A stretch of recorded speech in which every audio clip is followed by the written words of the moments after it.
Touring terakhir, jalur setan di Gunung Majapahit. 4 sahabat pecinta motor, Danu, Arga, Reza, dan Guntur, merencanakan touring ke daerah pegunungan terpencil bernama Gunung Majapahit. Jalur ini terkenal karena pemandangannya yang indah, tapi juga banyak ditinggalkan rider karena banyak yang merasa diganggu. Mereka mengabaikan semua cerita itu, menyebutnya hanya mitos klasik penakut jalanan.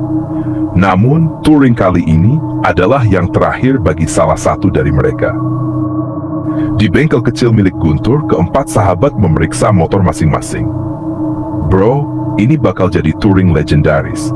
Katanya puncak Majapahit itu surga dunia, kata Reza sambil menyalakan motornya. Saat hendak berangkat, seorang pria tua lewat di depan bengkel dan memperhatikan mereka dengan tatapan tajam. Anak-anak, jangan naik ke Majapahit malam ini, katanya. Jalur itu bukan buat manusia lewat malam-malam.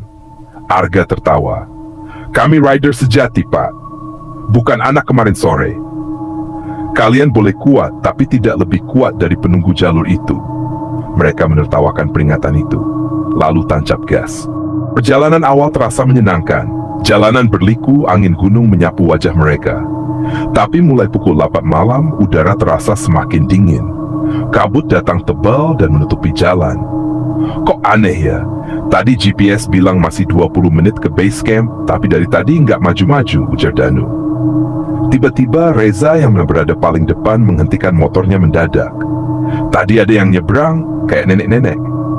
Namun ketika dilihat, tak ada siapapun. Jalan sepi, tak ada rumah atau warung sejauh mata memandang. Lanjut aja, halu kali loza, ujar Guntur. Namun sejak saat itu suara aneh terdengar di helm mereka.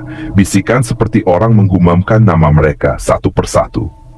Pukul 9 malam, mereka sampai ke sebuah bangunan tua yang seperti pos jaga. Di dinding ada tulisan besar yang pudar. Siapa yang masuk jangan kembali. Mungkin ini base campnya. Tapi kok sepi banget ya? Tanya Danu. Ketika mereka hendak membuka pintu, pintu terbuka sendiri. Dengan bunyi decitan yang menyayat telinga. Di dalam gelap gulita, hanya ada lampu minyak menyala, dan dinding-dinding penuh coretan nama dan tanggal. Dengan satu tulisan besar di tengah ruangan, dilarang menyebut nama penunggu. Malam itu mereka memutuskan tidur di base camp. Tapi satu persatu mulai mengalami kejadian aneh. Suara motor menyala sendiri, helm berpindah tempat, dan Danu melihat seseorang duduk di motornya.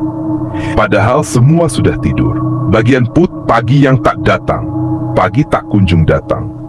Langit tetap gelap seperti malam jam 1. Jam mereka menunjukkan pukul 7 pagi. Tapi suara jangkrik malam tetap terdengar. Gua nggak tahan, kita harus turun sekarang, ujar Reza panik. Namun saat mereka mencoba kembali lewat jalan semula, jalurnya berubah.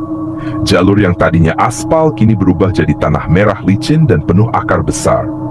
GPS tidak bisa digunakan. Kompas berputar sendiri. Ini bukan jalur yang sama.